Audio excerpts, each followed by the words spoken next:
doing some virtual driven app. I'm actually going to be using the website to do the virtual driving for dollars today. But you can do this on an app from your phone, or you can do it directly from your computer. And that's what I'm going to be doing today. So let me go ahead and share my screen. Might take me a minute or two to kind of get organized here, guys. So I do apologize about that. But today we're going to be doing some virtual driving for dollars. Very, very exciting. All right, let's make sure I got all my cameras working and on. And if so, make sure that you guys can hear me and see me. If you can hear me, go ahead and drop a comment. Also, I always love to know where people are from. So what part of the country are you guys watching? What's up, Bill Hughes? What's up, buddy? And yeah, so it looks like maybe you guys can hear and see me. That's a good sign. If not, let me know. Lil Pump says he can hear. All right. So I'm actually out in Park City right now, guys. I'm out here on a little vacation. And I'm in between vacations, oddly enough.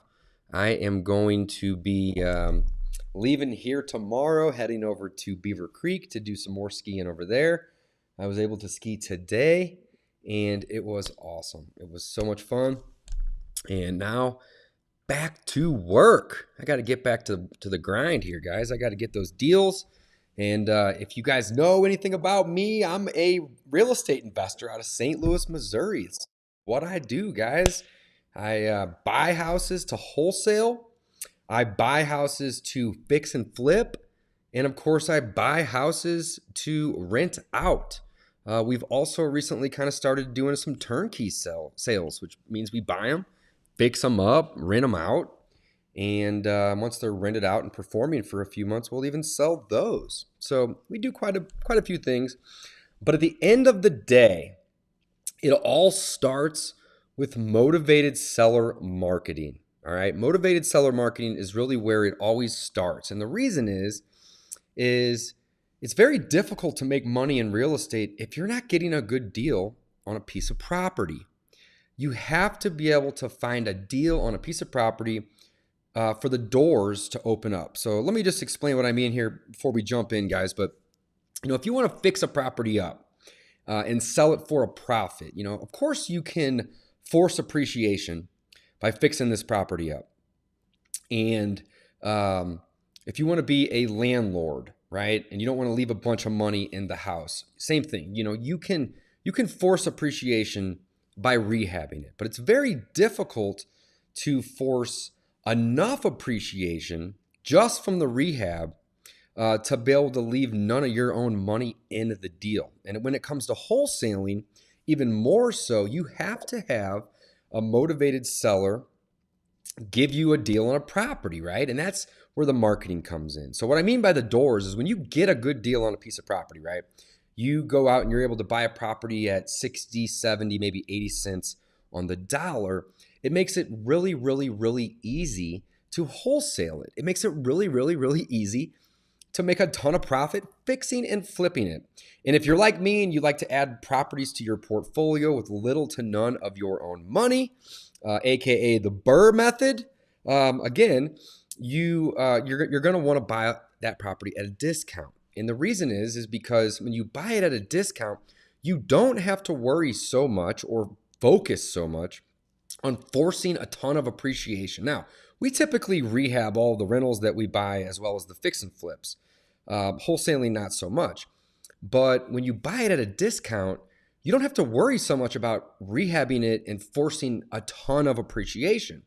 The combination of buying it at a discount, direct from a motivated seller, as well as forcing appreciation, will give you a much bigger spread. Now, if you guys are wanting to wholesaling, you have to buy it at a discount because wholesaling is nothing more than buying it at a great price and turning around and selling it to somebody else at a good price. And you just make the spread, guys. It's that simple. You make the spread from great to good.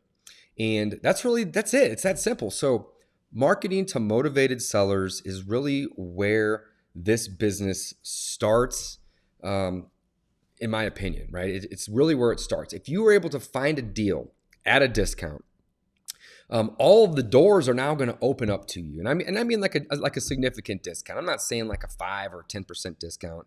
I'm typically looking for a 20 to 25% discount on the properties that I'm buying. You heard that right, 20 to 25% discount on the properties that I'm buying.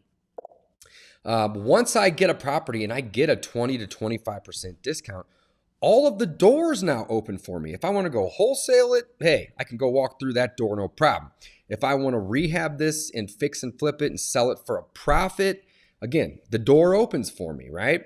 If I want to add it to my portfolio and use the BRRRR strategy, which basically means I'm going to go get a loan for 75, 80%, and I want to pay back the private lender that I probably borrowed the money from to buy it and rehab it in the first place, but I don't want to leave any of my money in the deal. Again, I can do that. The door is open for me.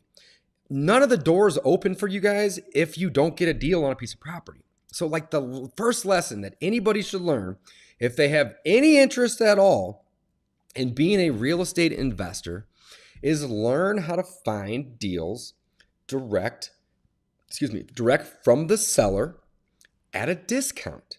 All right. Once you learn that, right? Once you learn how to do motivated seller marketing, all right, and you can find these deals at significant discounts, then the options are unlimited, right? You can do anything you want with that deal.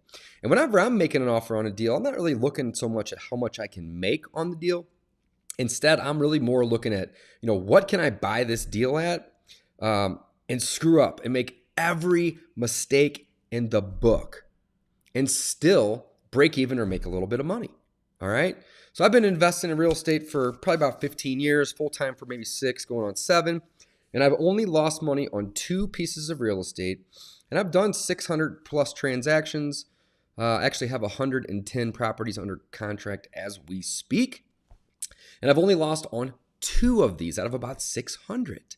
And the reason that I lost on both of those was because I overpaid for the property when I bought it. All right. So do not make that mistake that I have made twice. All right. Always buy properties at a discount. So you're probably asking, well, Dave, I can't get a discount on a property in my neck of the woods. That is incorrect. There are deals everywhere. They're out there. They're all over the place. You need to become an expert. And today I'm going to teach you a couple tips and tricks on how I'm able to find a lot of deals. And I buy about 100 houses a year, guys. This is not that hard. That equates to like 2 or 3 a week that we're typically buying, right? And at the end of the day, though, you have to learn how to market to these sellers. You have to learn how to find these people that want to sell you their property. And more importantly, they're willing to sell it to you at a discount in exchange for a bunch of convenience. And that's really all we do as real estate investors. Now, the first 10 years I was investing, I didn't know anything about motivated sellers. I didn't even know that was a thing. And I was going and I was buying properties, via a real estate agent, paying full retail, and basically just parking money in properties. I was getting loans. And I don't regret doing that. But I was buying like 1 a year. I did that for about 10 years. I ended up with about 11 or 12 properties. And over the last 6 to 7 years, I have not paid retail since. I realized that, I don't need to pay retail. Instead, I can spend some time or some money in marketing efforts, which we're about to jump in and show you guys some of these efforts today. And I can locate these individuals that need to sell. I don't want to talk to people that want to sell. That's a waste of time, honestly. It's a waste of their time. It's a waste of my time because I'm not going to be able to make them an offer that makes sense. But if I can find somebody that needs to sell, all right, in exchange for them giving me a discount on that property, I can make their life extremely easy. I can come in and I can pay cash, and it's usually never my cash. It's always a private lender's cash, or it could be a line of credit or a bank's cash. But regardless, it's somebody else's money. But I'm paying cash. I'm buying the property as is. So they don't have to do any repairs. They don't have to do any cleaning, no painting, no clean out, none of that. And speed is the third thing. That's really all I have, guys.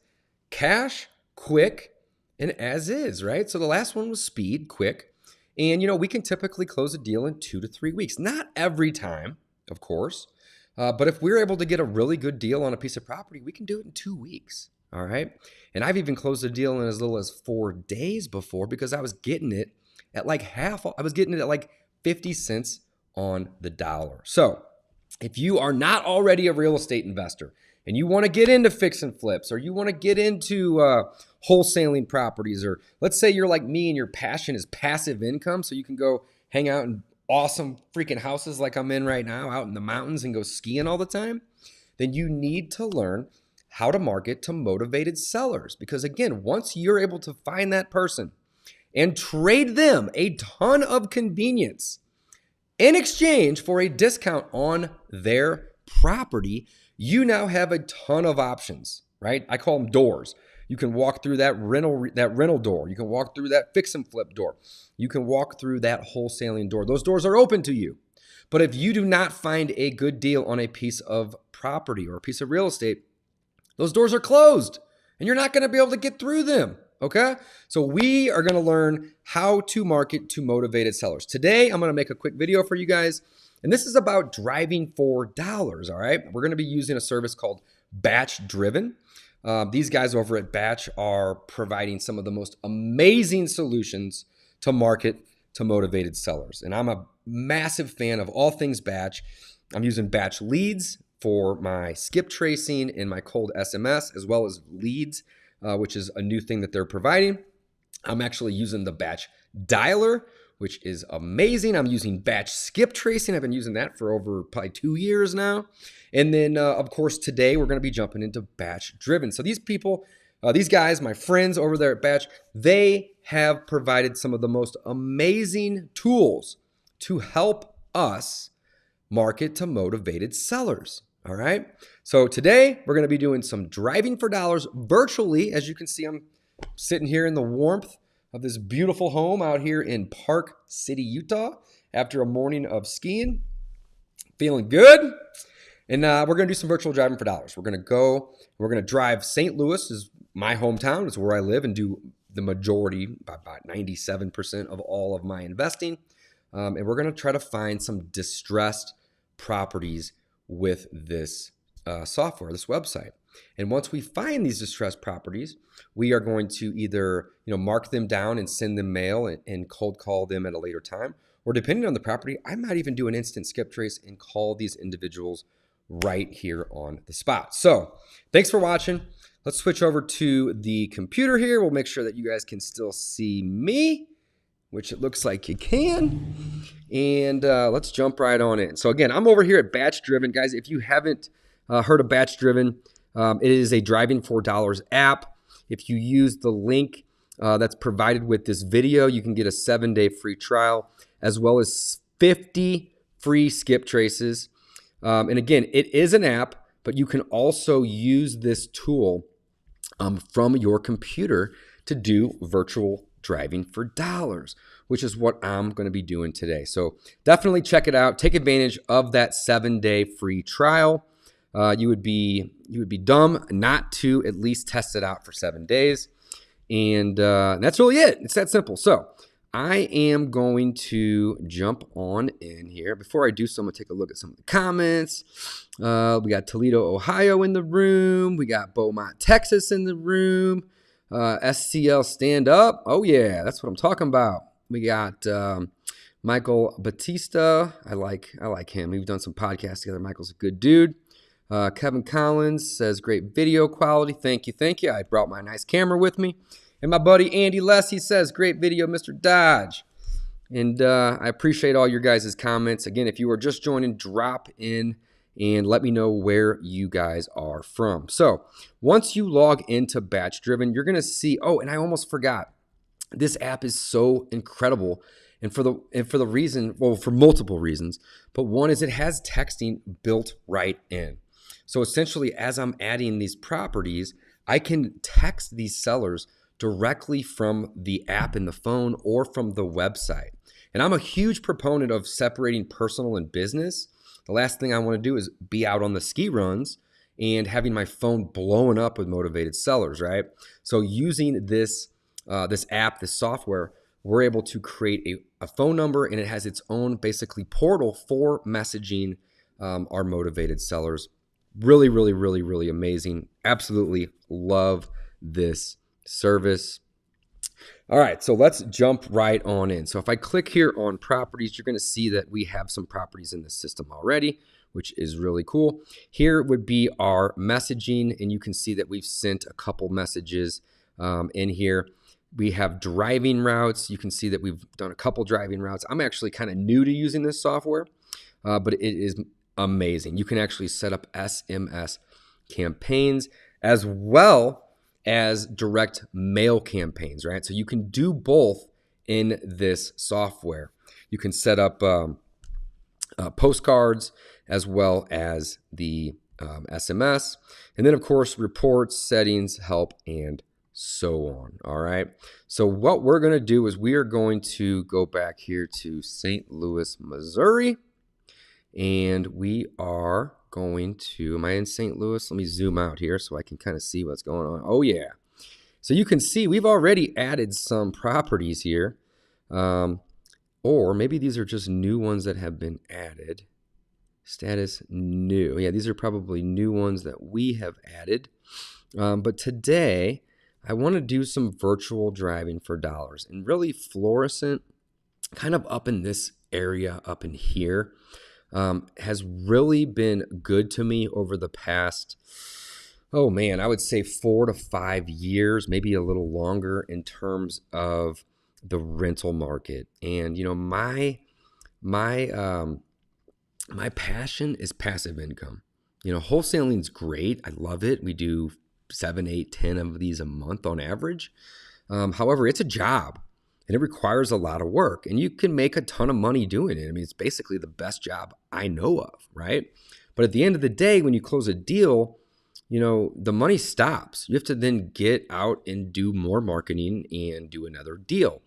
So wholesaling is great, but, you know, I don't want to work 24/7. I want to be able to go and enjoy beautiful trips like the one I'm on with my friends, and I want to have rental properties that consistently pay me every single month. So that's really my passion. And whenever we are looking at, you know, the fluorescent area here, you will notice that, you know, it's a big area. It's the northern part of St. Louis, and you know, I'm not exactly sure how big it is, but if I were to guesstimate, you know, it's probably like that part right there of fluorescent.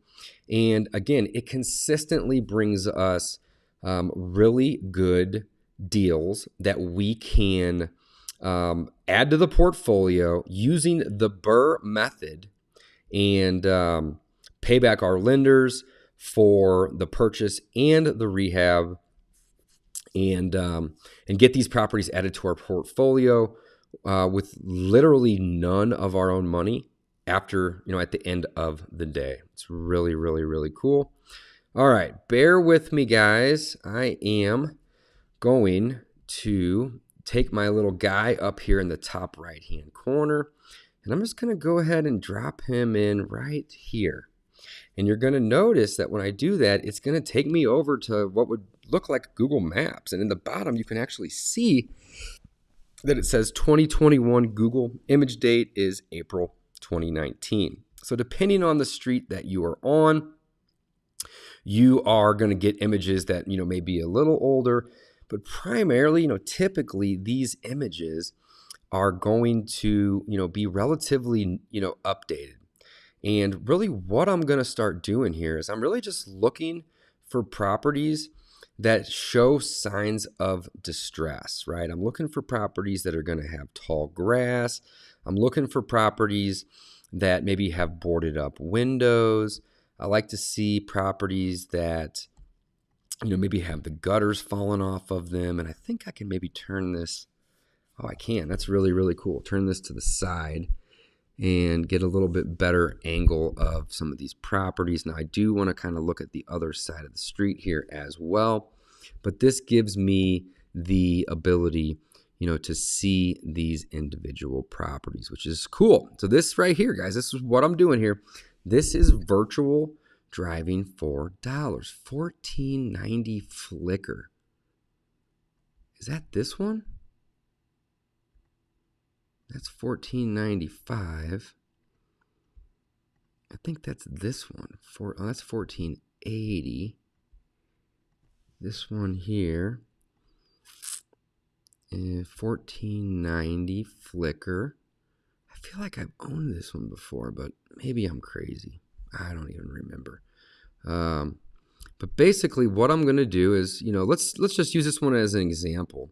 This one's only got an estimated equity of about 15 grand, so it's really not that great. Basically what I'm looking to do is I'm looking to find properties that are distressed, of course, but also properties that have equity, because as I was explaining earlier, the way that I'm able to find deals is to find properties. Whoop, that one took me all the way back. I wonder if I can click the back button. I guess it doesn't even matter.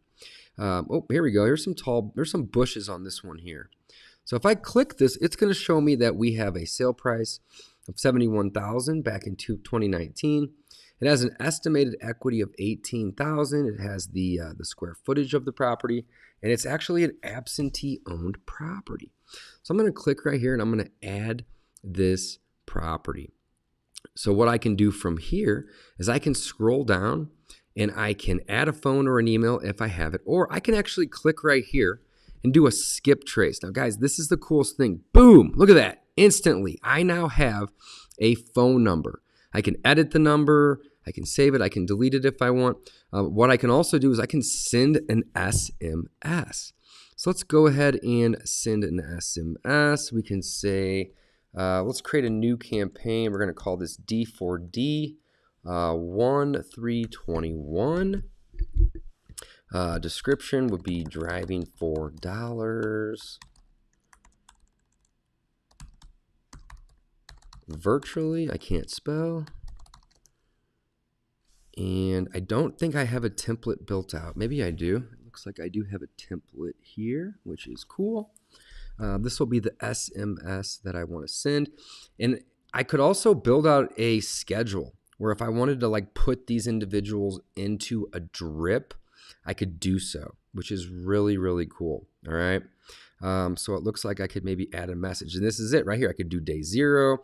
I could put another SMS on, day 5 or day 20, and I could actually build these out. And I haven't even really had a chance to do so, but this is something that I definitely want to start doing. All right. So this would be our template name, driving for dollars. And we're going to go ahead and we're going to click Save Template. And from here, I want to, so it looks like I have a message. Messages 1, unread 0. And it looks like I'm actually up in the fluorescent area, which is my folder. And I did my skip trace already. So if I wanted to, I could actually click here and actually pull up this property on Zillow. Look how cool that is. It's going to take me right to this property on Zillow right here from one click out of the app. I can also pull up activity and notes. So it looks like I created this property just a few minutes ago and I skip traced this property. So you can see right here in your activity and your notes, what's actually going on. So let's go ahead and send them an SMS. We're going to use our driving for dollars template, and we're going to do day 0. And we are going to save the template. And what am I doing wrong here, guys? What am I doing wrong here? Let's see here. It says, hey, owner name, my name is, and that'll be David. I just drove by the property located at this address. Do you happen to be the owner? So I'm going to click this. I'm going to save my template here. And, oh, here we go. Start date, January 3rd. Okay. And so the cool thing is you can create templates that have these drips built into them. All right. And then what I'm going to do is so I do need to select a template, it looks like. Day 0. I don't really want to have a second message. I just want to send one, but it's not, I don't know if it's going to let me. So let's just put this out for a day, see if that affects it or not. I really want to send these today though. So let's click on that. Let's save our template. Let's go back. So there's our template name. There's our description. Oh, and I want to select the properties. That's probably what I was doing wrong. So from here, I'm going to want to type in 1570. Well, this one here. We're going to click that. And we are going to add this to the campaign. So boom. Uh-oh. You need to select the template. I thought I just did select my template. There it goes. So we're going to go back. Template, driving for dollars. Save my template. I'm not doing something right here, but that's all right. We're going to figure this out together. And I don't really want to add another message. I just want to do one. So what we're going to do is, and I have my property. It's not letting me select. Oh, there we go. I'm just clicking the wrong area. So I got my template for driving for dollars. I have my date and I have my property added. So we are going to save this campaign. And what's going to happen is this is going to send this guy an SMS right there. Boom. Now, as these messages come back, I'm basically going to want to have another window open over here that is actually going to show these SMS. So look, hey, VB1 LLC, my name is David Dodge, and I just drove by the property located at 1570 Mulphany Drive over in Florissant. Guys, look how awesome this is. This is amazing. All right. And it is going to send them a message. So if they respond to this message, it's going to come right in here to my inbox, my messages area. And what I like to really do is I like to have multiple tabs open. And because of the multiple tabs, I can kind of toggle back and forth between my actual driving for dollars efforts virtually, as you can see here, as well as kind of go back and forth and kind of check and just hit the refresh button here to see these messages that are being sent. Now, I am just started using this from a computer. I've used it from my phone quite a bit, but I'm kind of new to the SMSing on here, but it is a phenomenal tool. So I am going to definitely be using this a lot. Now, if I also wanted to go in and add property tags, I could click on this. Now, this is a really good tool. And the reason is you may outsource the driving for dollars efforts, right? Just because this has the ability to drive for dollars doesn't mean that you have to be the one doing it all the time. You can hire people physically in your area, or even if you're virtual, you can still hire them physically in that area to get out with their cell phone, pull up the batch driven app and go out and find these properties. You can also have your virtual assistants in the Philippines or even the people in your office working for you when you have downtime, getting into this app and going and driving for dollars and doing it virtually. Cool.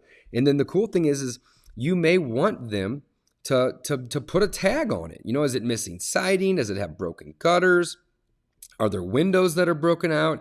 Does it look vacant or have tall grass? Are the windows boarded up? Is it in bad shape with bad roof? So on and so forth. Window AC units, so on and so forth. And you can actually tag these properties. So we're just going to, mark this one as tall grass, just as an example. Right here would be our property details. And this can be very helpful if you are doing marketing in real time, like I just did, and send a text. And this individual may call that number back, which you can set up in your settings to just ring your phone or your company phone. And if that's the case and you're right here, you can pull it up and you can actually get information about the property right here in this area. Next, you can see your assessment and your taxes, right? So you can see that they paid in 2019 a taxable amount of $1,600, right? That is really, really helpful. Because if they say they're 2 or 3 years back on their taxes, it'll tell you right there based upon the annual tax rate. what that balance may be. Next, you can see you have sale and loan information, all right? So this is basically going to say, when was this property sold last? It looks to me like it was sold in 2019. Mari B said, hey, you read comments? Hell yeah, I read comments. What you got, man? But this one was recorded 10/3/2019, right? So the sale date was 9/30/2019. And in the event that, this one doesn't have a ton of information in here, some may not, but it'll actually show you loan type and mortgage balance. I mean, the plethora of information and data that is in here is awesome. Next we have demographics, right? So this owner's age is 92 years old. Now this was an LLC. As you can see here, owner was VB1 LLC. So this guy's 92. So I'm actually really glad that I reached out to him because, you never know. He might be a tired landlord. Look at this. It even shows you the net worth of the owner. Wow, that is amazing. Mary B. Snaggin said, can we book calls with you? Yes, you can book calls with me. But before you do so, or even want to look into that, head on over to discountpropertyinvestor.com. I got all types of free resources over there. You can message me through that portal. That's my website. And then in there is information about how you can book a call with me. But I encourage you to go check out all of those free resources before you do anything else, because you will learn a ton. And if you're new to this business, you really want to learn the basics before you hop on a call with me, because it's going to be a waste of time for me to try to explain that stuff for you if you can go learn that stuff on the website. So again, that website is discountpropertyinvestor.com. Go check it out. Ezekiel said, what advice do you have for someone starting out who's broke? Well, you know what? When I started out, that's actually a great question. I'm going to take a quick breather here and actually address that question, guys. When I started out full-time in this business, man, it was probably 7 years ago. I had $62,000 worth of credit card debt. I'm not ashamed of that. That's the truth, guys. Like, I was broke, literally beyond broke. I had 62 grand in credit card. Now I had about 10 or 12 properties that I had used to park money, and they were rentals, but I don't like ever selling my assets if I don't have to. So essentially, even though I had some net worth saved up, right, some equity in properties, I was broke. I was 62 grand in debt. All right. And what I did was I hired a coach, because I didn't want to wait, 6 or 8 months to be able to do my first deal. I wanted to do it in, a month or two, which, there's no right or wrong answer to that, but I like speed. I want to be able to learn quick. And if that means I have to pay somebody to teach me, then so be it. So that's what I did. I hired a coach. And that coach said, hey, we got to either get you on the phone, cold calling or cold texting people several hours a day, which at the time I was already doing it for maybe an hour or two at a day.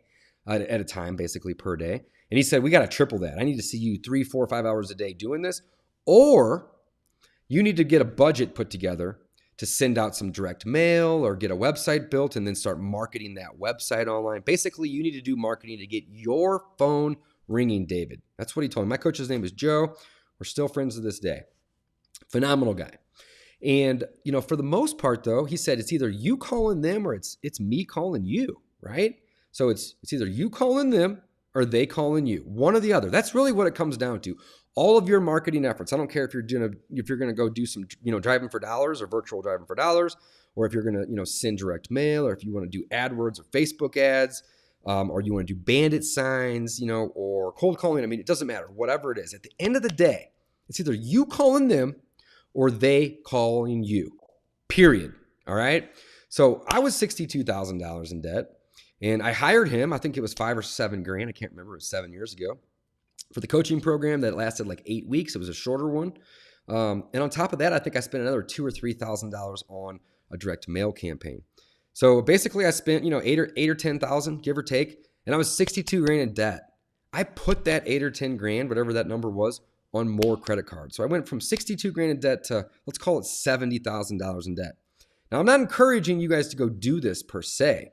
However, if you want speed, to education, it is worth it to hire somebody to coach you and sit down with you and show you, some tips and tricks and, what it takes. And basically what he taught me was, if you don't have the time to reach out to all of these individuals via a phone, and at the time I was using a cell phone, just going on Craigslist, finding for sale by owners, going on there and finding properties that were for rent. And I was calling them up and just saying, hey, I'm Dave. I'm an investor locally here. I'm looking to buy some properties. Do you happen to have, interest in selling this one? Now, if it was a for sale by owner, it was for sale already. So then I would pitch it a little differently, where I would just basically say, hey, I'm an investor. I'm looking to buy some properties. Can I make you an offer, or what are you asking? And just start making a friend. But if it was a rental property that was just marketed at, I can't say that word. If they were marketing it as a rental, I would still call them. And we do this today too. I'd call up and I'd say, hey, I'm Dave. I see the property is being marketed for rent, but would you have interest in selling it? And sometimes people decide to rent a property because they think that they can't sell it, or they might not think that it's going to be a successful thing for them, right? So long story short, I went from $62,000 in debt to $70,000 in debt, and it was the best, let's call it $8,000, just for simple math. It's the best $8,000 I ever spent. And I basically got a deal in like about 3 weeks from that date of hiring him and getting that mail campaign out. And that first deal, I think I made like $15,000 on it, right?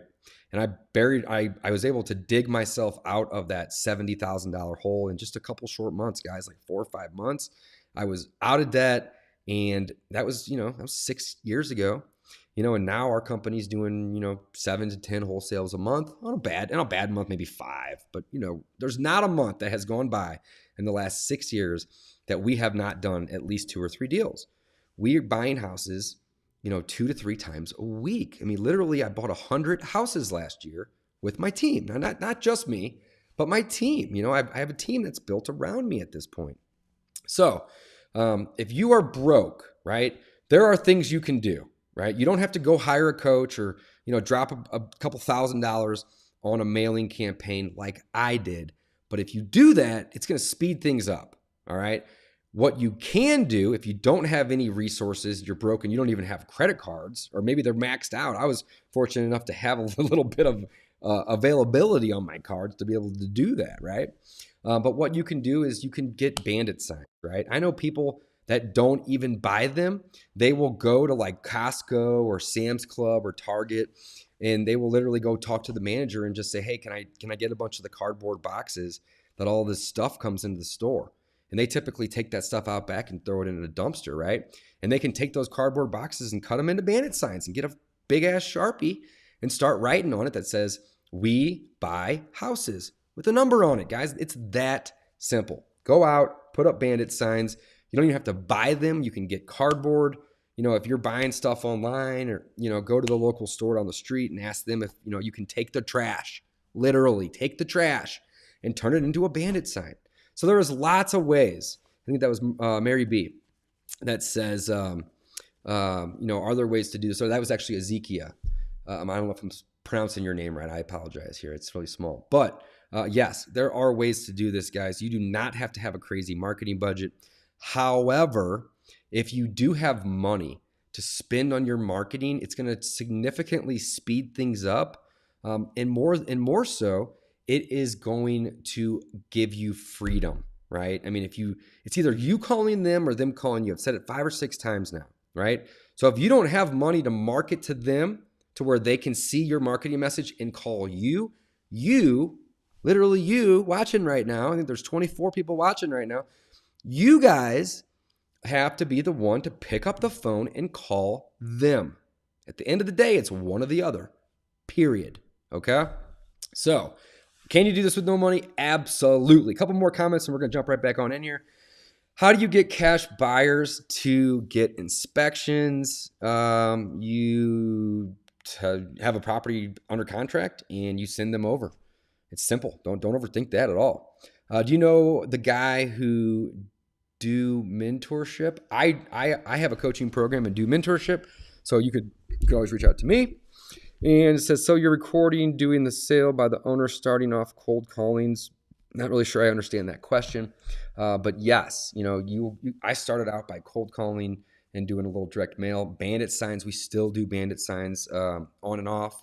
So there's literally a million ways, guys, to find deals out there. And again, the name of the game is getting a discount. Driving for dollars has proven to be the best. I'm going to say this again. It has proven to be the very best way that I have found, all right, to get deals. My 3 biggest deals to date. One was 60 grand, one was 75 grand, and one of them was a $104,000 deal, guys. All 3 of these, the biggest deals I've done, have been from driving for dollars. So even if you're broke, you could come up with 60 to 80 bucks a month to get the app that I'm using right now. All right, 60, 80 bucks, give or take. I don't even know what the exact price is. To me, I would spend $1,000 a month, if that's what the cost was, to use this app. Truly, all right? So get the app, start using it, start texting people, start using the tools in here, all right? So let's jump on back in here. I don't want to take up too much time. Jacob says, do you target niche groups or large groups with direct mail? Doesn't matter, bro. Just send mail. All right. Great question, but that's irrelevant. That kind of question, and I'm not picking on you, but that kind of question leads to analysis paralysis. All right. There are motivated sellers in niche groups and large groups. Just start marketing. I love that. All right. Mary B said, recommend putting in the work. I'm not really exactly sure what that means, but we'll circle back. Guys, I'm going to do some marketing here today. I love answering your questions. But the intention of this video is to find myself some deals, along with teach you guys a thing or two about finding these motivated sellers. So this one here kind of looks a little dated. So I can actually click the little button right above the house. Estimated equity on this particular deal is $16,300. Doesn't have a sale price. Looks like it was purchased in 2015. It does have the square footage. So I'm going to go ahead and I'm going to click add this property. And I think you can also change the status as well, which is really cool. So the default status is going to be new. You can add a photo right here. That's probably more for, more useful to where if you're actually in the field driving for dollars. Jacob said, thank you, man. No problem. Happy to help. When you're out in the field, you can actually use your phone to take a picture of the property. Now, it will actually pull a picture from Google Maps, basically the one that we were just looking at, to put on your postcard if you would decide you want to do direct mail.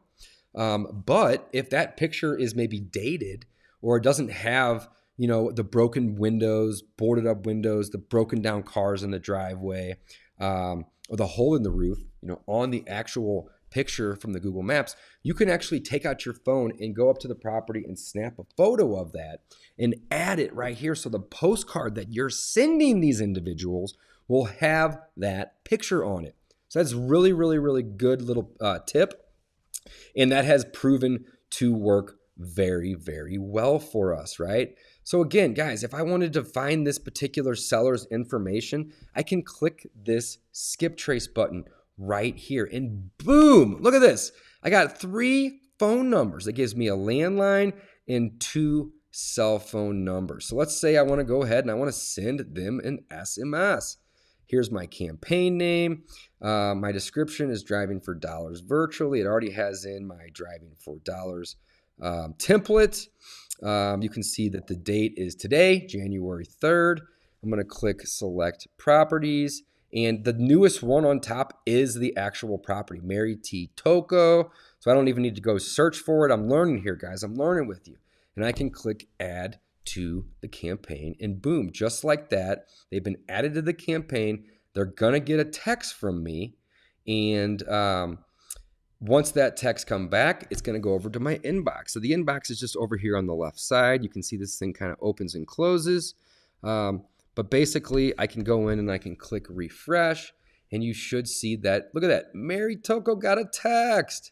How awesome is that? Hey, Mary, my name is David Dodge. I just drove by your property located at 1575 Mulpany Road in Florissant, Missouri. Do you happen to be the owner? Well, I'm pretty confident that they're the owner, but that's just a good way to start that conversation. Oh, look at this. I didn't even know this was a thing, guys. I am literally learning as I go. It sent the text to both of the mobiles. How cool is that?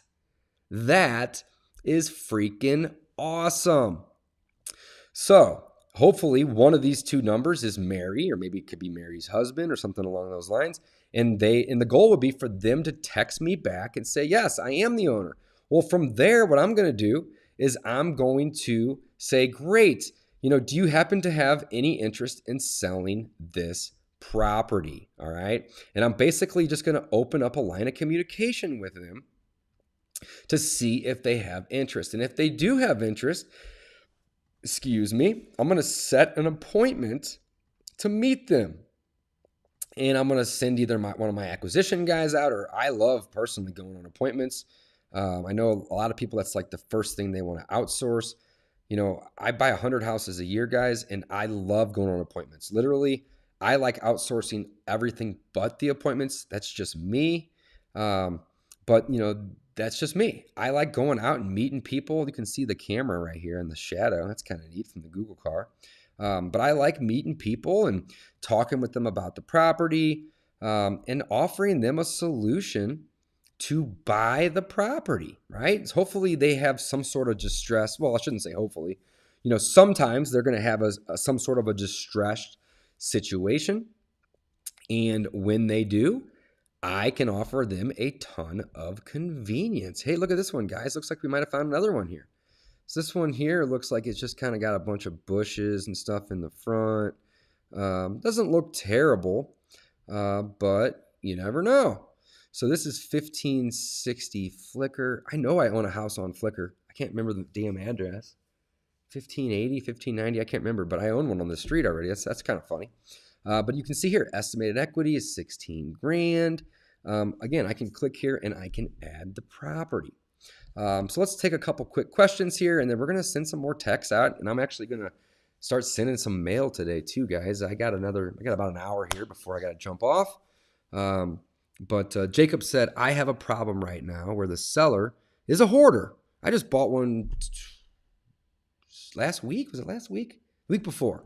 We had 7 dumpsters, Jacob. So what? Hoarder houses are problems, and that's what we do as real estate investors. We solve problems, right? It sounds to me like there's a problem. So let's keep reading. It says, I have a problem right now. The seller is a hoarder, and he's uncomfortable with me doing walkthroughs. Okay, that makes it a little bit more challenging. He wants earnest money so he can clean it up before I come.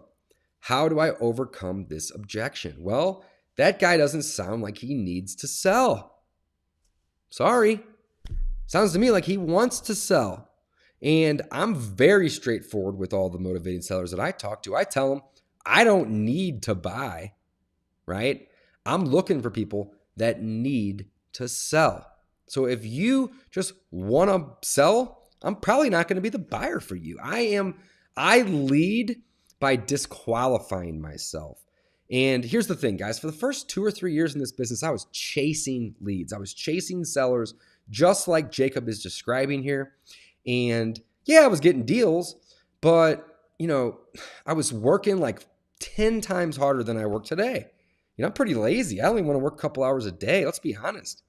And, about 3 years ago, I kind of had an epiphany. And I said, you know what? I'm just going to start leading with the fact that I don't pay retail and I don't need to buy your house. And if you don't need to sell, then I'm probably not the person for you. All right. So typically, in scenarios like that, I just make it very clear. I disqualify myself right away. And what ends up happening is it saves me a ton of time. So Jacob just said it's pre-foreclosure. Doesn't matter. Doesn't matter at all. I mean, essentially, this guy's going to get motivated at some point, and he is going to need to work around this problem. So if you have earnest money, typically you don't give it to the seller anyway. Typically, you give the earnest money to a title company or a closing attorney with the contract. All right. And if you don't know anything about contract law, let me give you guys a quick gold nugget.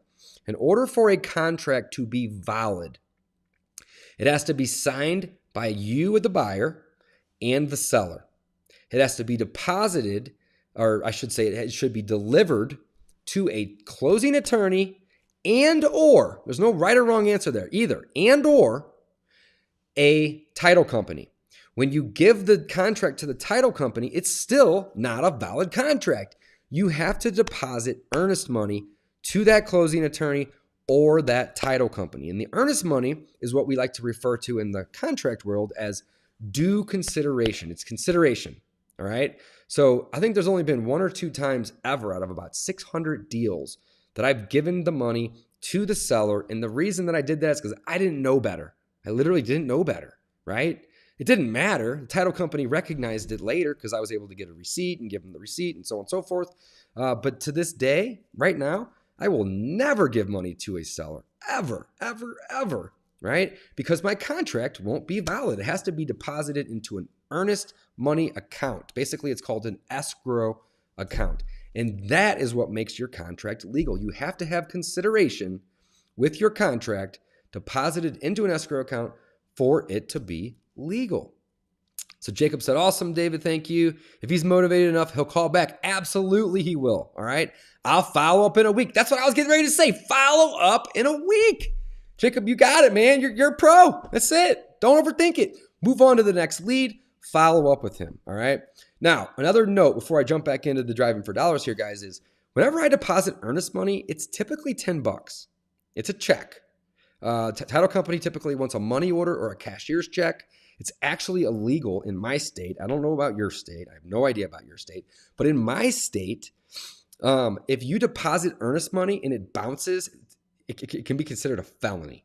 All right. So it's best to get your earnest money as certified funds, which you can go to like a 7-Eleven and get a money order or any bank, or go into your bank and get a cashier's check or wire the money to the title company. Now, I've never heard of anybody actually getting charged with it, but it is a big deal, right? I mean, you do not want to give money to a title company that bounces. So most of the time, title companies are going to actually ask for certified funds that they know they have zero repercussions of those, funds bouncing for the most part. So Jacob, absolutely, man. Follow up in a week. Let that seller know that you do not need to buy that house. But if he needs to sell, you are more than happy to buy it, right? You are there to offer convenience in exchange for a discount. That's it. So don't overthink it. Keep it simple. Some of the things that you can do in this scenario, because I've bought a lot of houses from a lot of hoarders. Actually, I love buying hoarder houses. And the reason is I can usually get a really big discount on them, right? What do? I've said it like 7 times already. We provide convenience. And those people, they are looking for convenience. They know that they're hoarders, all right? I've never met a hoarder who didn't know they were a hoarder. They know, just like you know, all right? And you're going to come in, you're going to say, guys, I'm going to buy this quick. I'm going to pay cash. And most importantly, so these different conveniences have different weights in different scenarios. In that scenario, the as-is convenience is what these hoarders are looking for, right? That's the value that you're going to be able to create. My mic keeps falling down here. That's the value that you are going to be able to create, right? As is for them. So one of the things that I might do in this scenario, Jacob, is I would say, dumpsters are like $350, give or take. And what I would maybe do in this case, don't necessarily run and don't do this, take it with a grain of salt. But if I was able to negotiate a really good deal with the seller, instead of giving the seller money, I may say, hey, I'll pay for the dumpster or dumpsters. All right. Now, I'm only going to do that if I can get a contract on the property and have him sign it, 1, and 2, get a really good deal, at least 25% discount, at least. Okay. If that's the case, and he doesn't want me walking through it with my potential partners, cash buyers, you want to provide convenience. Sometimes you have to do a little bit above and beyond to get the deal. But hell, that deal could potentially make you 30, 40 grand, right? So in that scenario, this is just me. Don't go run and do this unless you think this might be good for you too. But I may offer to pay for the dumpster. Now, I'm not going to pay to clean it out. He's going to have to do that, right? But I may pay for the dumpster, something along those lines. So it's okay to go a little bit above and beyond sometimes, to help provide that convenience. But do not forget, that's all we have is convenience in exchange for that discount. So, Jacob, great question. Follow up, all right? Now, earlier I said I quit chasing people and I started disqualifying myself. That doesn't mean that I don't follow up. We follow up like crazy. In fact, I have 2 full-time people that do nothing but follow up, literally, okay? So chasing somebody is a different thing than following up, all right? And the difference there is if somebody says, hey, I want to sell and it's worth 100, I'll take 90, I'm not chasing that person. It's not worth my time. But if I have an individual that says, yeah, I really need to sell, but I'm dealing with some shit in my life right now, like, can I call you back in a month? And you don't hear from them, I'm following up every week after that until they call me. 2 different things. Chasing sellers is one thing. Following up is a totally different beast. So do not confuse what I'm saying when I say don't chase sellers. 2 different things. All right, back to batch driven. Man, I am loving this app, guys. If you are not using this, get the free trial right away. You will not regret it. It is an amazing tool. All right. So this is another one that I just added here. Oh, not yet, actually. This is Scott. So essentially what I can do is, I could just, send mail to Scott, right? Or what I could do is I can just add this to the property here, and then I can go in later, and I don't know if it's in settings or maybe it's probably in reports actually, and I could export that list. So if you don't want to do your skip tracing right here one by one, I don't blame you. It's kind of time consuming.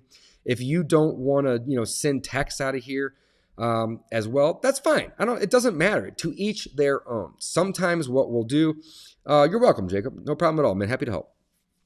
Sometimes what we'll do is, whenever I'm out actually in my car driving $4, instead of actually, doing the skip tracing and or the texting and or the cold calling and or the direct mail, sometimes I'll just go out and just put on a CD or some music that I enjoy and go out and drive it around for 2 or 3 hours. And I'll just use the app to plot properties, all right? And I'll go out and I'll plot 200 or 300 of these properties, and then I'll export that entire list. I'll take it over to batch skip tracing or batch leads. I'll skip trace those leads, and then from there, I will start cold texting them or cold calling them in mass, in bulk, right? Or even send them over to the virtual assistants. That's typically what I will do at this point. Because again, I want to work the least as I possibly can, and I'll have them do it. So there's really no right or wrong way to do motivated seller marketing. However, the wrong way is to not do it at all. So I want to be very clear with that, right? Just do something, all right? Something is better than nothing 100% of the time, all right? So don't overthink it. Just get out there, do some driving. If you want to use these cool features like I'm using right now to skip trace these individuals, and I think this is like 12 or 15 cents to do individual skips. It probably is going to vary a little bit depending on the package that you have when you sign up. But it's so cheap, right? So boom, look at this. I got 2 landlines, 2 emails, and 2 cell phones. All right. So I'm going to click send SMS. I already got my campaign. It's driving for dollars virtually. There's my template. So you can obviously select and create other templates if you want. And then here is my date. So I'm going to click select properties. There is my man Scott right there. I'm going to go ahead and click that and add him to my campaign. And I'm going to click save my campaign. And it's that easy. Now, if I head back over to my message center and I refresh, you should see 2 messages sent out to Scott. One to that number and one to that number, right?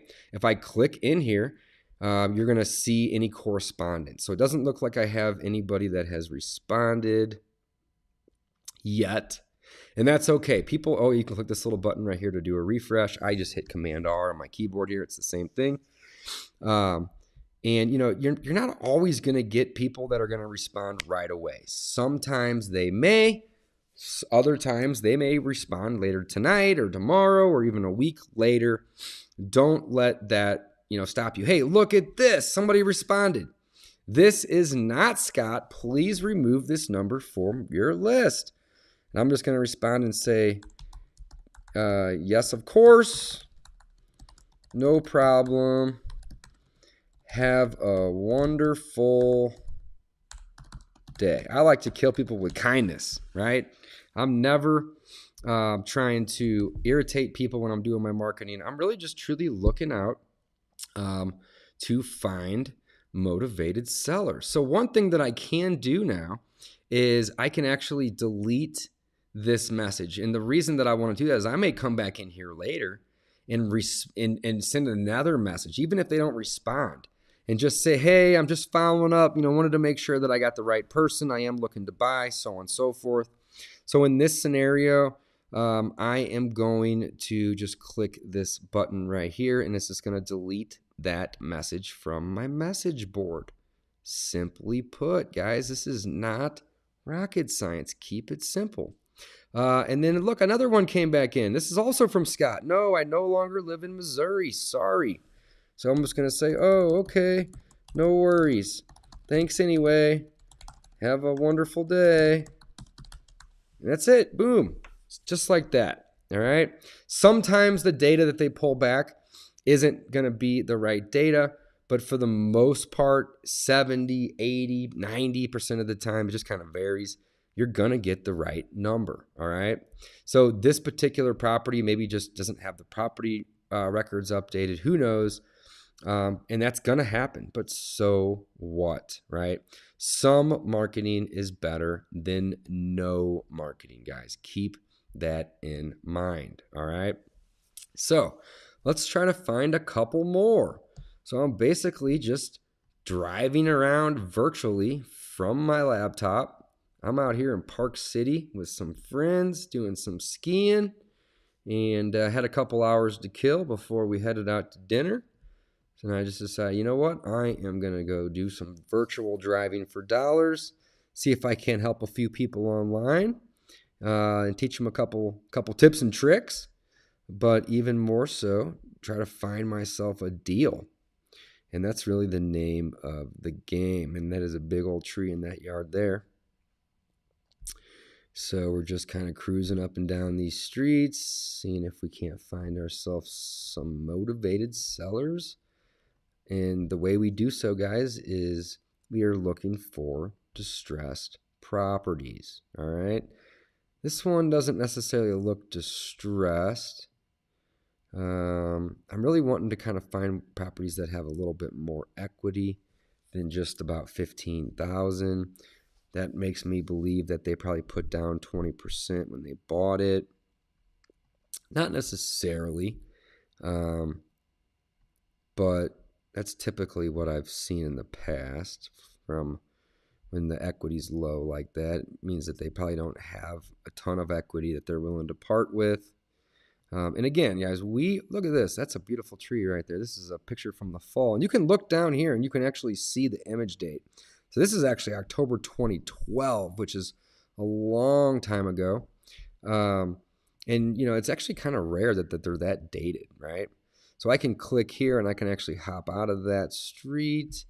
If I click on this, I don't think I have my location services shared. So that would probably take me to right where I want to be. Here's obviously in and out. What does this little thing do? Ooh, map options. So you can see a satellite view of your map. You can see a standard view. Look at this, display past driving routes. So you can see that if I turn this on, it'll actually show my previous driving routes. And I don't think I've done a ton of driving up in this area with this app. I have another app that I have used, which is Deal Machine and also PropStream. These other services do this as well. I just really like batch driven. All of them are great. I'm not saying anything negative about the other ones. I actually use the other ones, right? I just really like batch driven. For several reasons. I think the main reason is the instant skip trace, as well as the ability to send an SMS right from the system. So I'm getting a notification. It says, oh, okay. I like how you can actually pop this up without you don't even really need this second window. That's cool. You can pop this up. So no, I no longer live there. And then you can see I responded to that one. So that's cool. So you'll actually see a notification over there when you get a new message. How freaking cool is that? You can even turn this into night mode too. This little toggle over here. Big fan, guys. Big fan. Love this app. Really, really cool. Now, also, you can click this here. You can actually create boundaries on your map, or you can just use this here to find your location. Now, if I actually zoom in here, you can see the couple of properties, that I actually added to the map. It looks like those 3 right there, and it has that little thing right there because those are SMSs that are sent. So you can actually use this tool to see, which properties SMSs are sent to.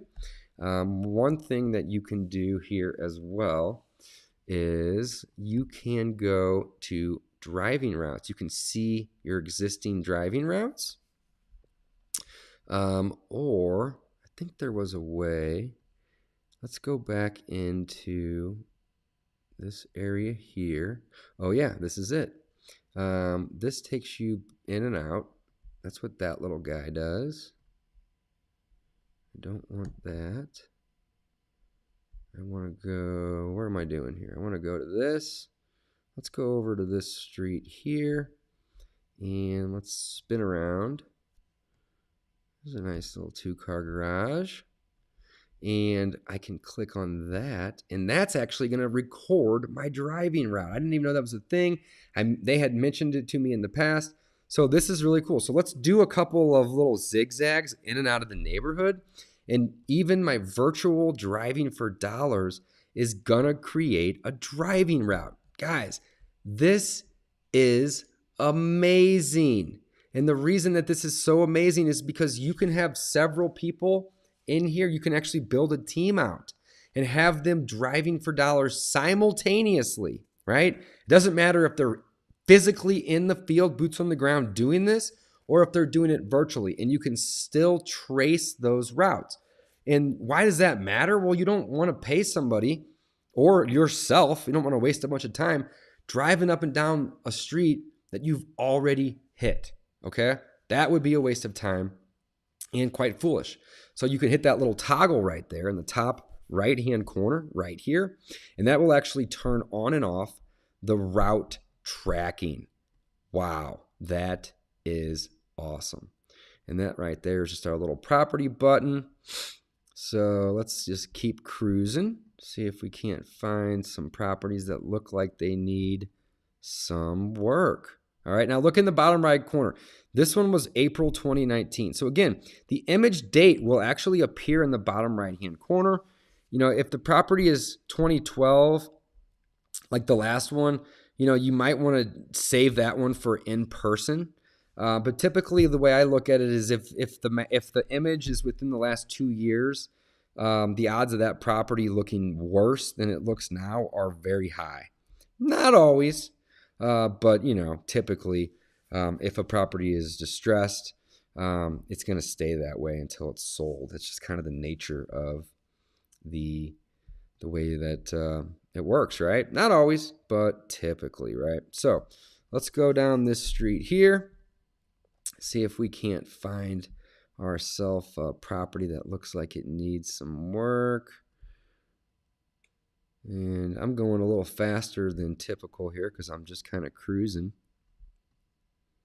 But, take your time if you're doing this, guys. Again, you are looking for properties that are distressed. That's what you're looking for. You're looking for properties that need work. They basically have signs of being distressed, right? What would be a sign of a distressed property? Well, it's actually quite simple, guys. Just look at it. Does it look good? Does it look like the seller takes care of it, right? There's a tree in the left side of that one there. We're going to scoot up a couple here. Do the bushes, look, there's somebody on the front porch right there, it looks like. Do the bushes, need to be trimmed? Is there a boarded up windows in the property, right? Does the property have a tarp on the roof, right? Is there a broken down car in the driveway, right? There could be a lot of reasons that a property is distressed. So this one looks like they take care of it. This one over here looks like it could use some trimming of those. I don't know if those are trees or bushes. Doesn't look terrible. They actually look like they keep it up, so we're going to keep on moving. But some of the best deals that we have found driving for dollars, the bushes were like this, but all the way across the entire front of the house. Literally, the best deals we have bought, you could not see the house from the street. The bushes were over the roof, right? And if they're not taking care of trimming those bushes, then they're probably not cleaning the inside of the house. They're probably not updating the inside of the house. There's probably a reason for those individuals to, have some sort of motivation, right? And again, that's what we're looking for. We are looking for properties that, look distressed, because what do? You guys have heard me say this 5 or 6 times now. We are going to trade them convenience. We're going to help them get rid of that property, but we are going to demand a discount. All right. And I tell this to my students all the time. I say, you know what? Quit chasing people, meaning like quit trying to offer people all this convenience. Like, I'm going to close quick and pay cash and buy your property as is, if they are not willing to give you a discount. Right. And the best way to make, to lead with that, or to make that very transparent, is to disqualify yourself, guys. Just lead with the fact that you are an investor and you don't typically pay retail, and you are looking for people that need to sell so you can buy houses. You don't have to necessarily say you're looking for a big discount. This one here doesn't even have any grass in the front yard. Now, this picture is from 2012, so we're getting back into some dated areas here again.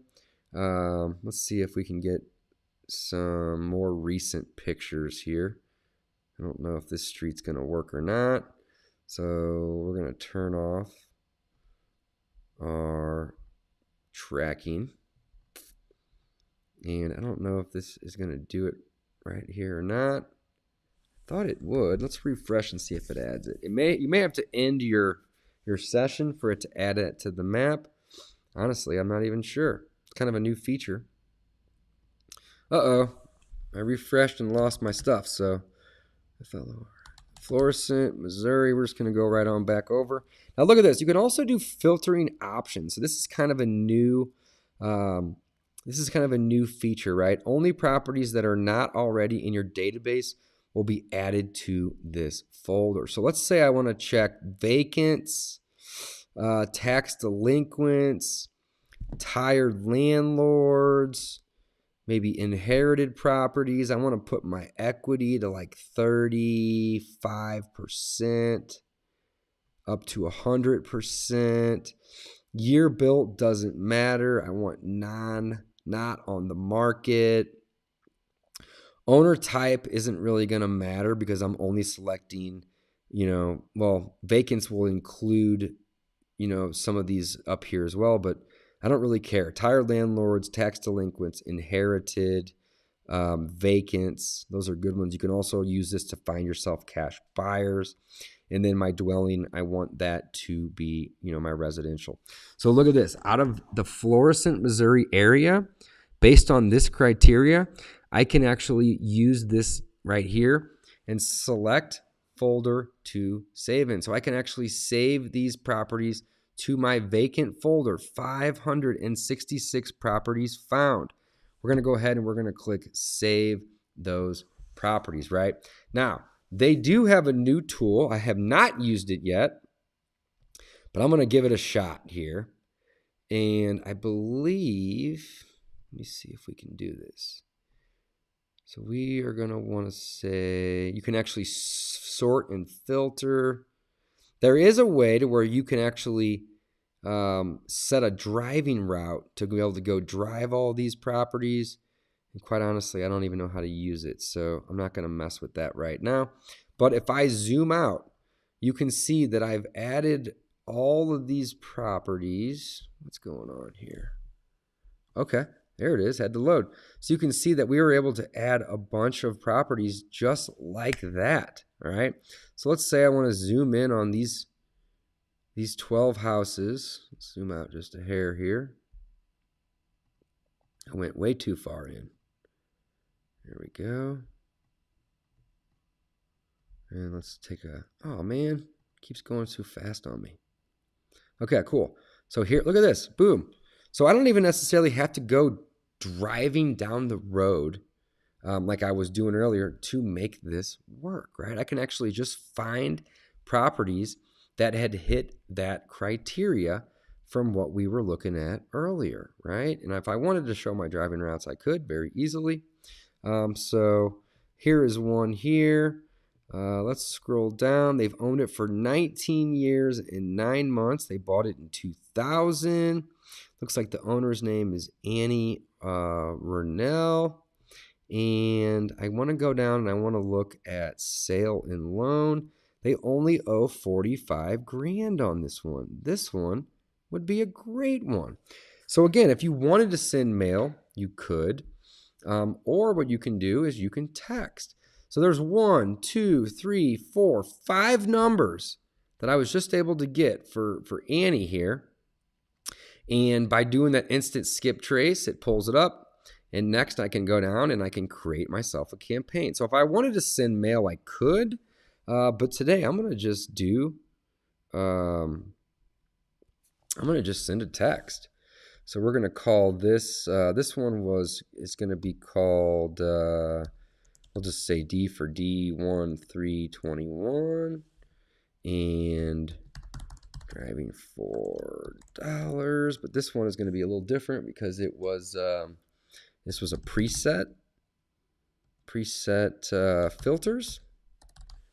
And I'm going to use my template of driving for dollars. And last time that was really throwing me up because I was clicking, clicked off of it. I got to click back in, send SMS. I was in here and I was clicking here. You got to click right there. Pro tip. If you don't know that, now you should, because that was screwing me up for a while. And then we're going to do a start date. So why would the start date matter, guys? The start date is going to matter because, maybe you have a campaign set up that you don't want to start for a couple days. You can always put that start date out. Next, I want to select properties. So another thing that I could do is I could select multiple of these at once, right? So the one I'm looking at right now is looks like 1495. So one of the things that I could do is I could just copy this address by hitting Command C. Did I already skip trace this one? Uh-oh, what happened to the one that I was just on? I think it was this one. Yep, there was Annie. I've already skip traced it. Let's go ahead and send Annie a message, right? So D for D1321 is the new campaign that I'm just creating.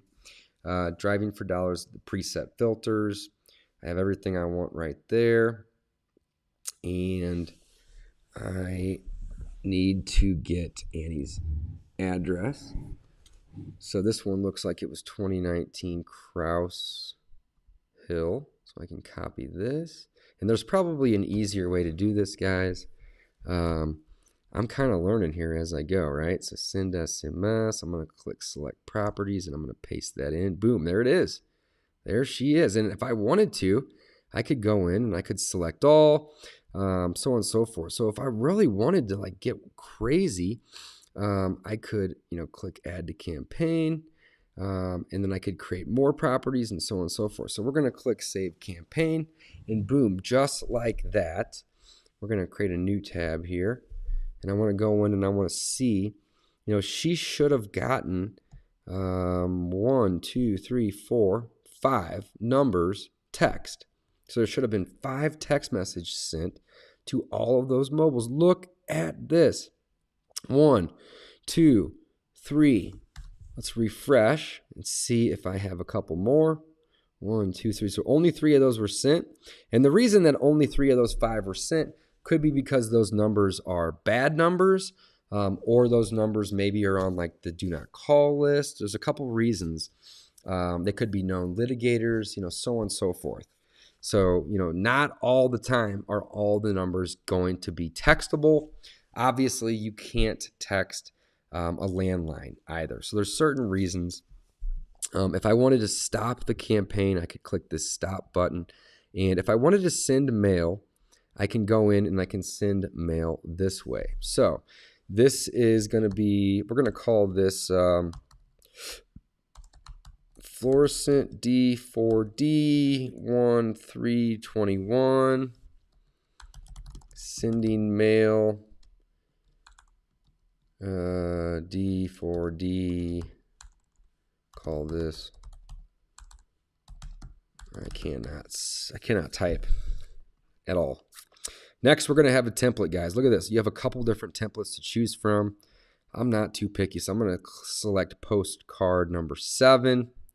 It doesn't look like...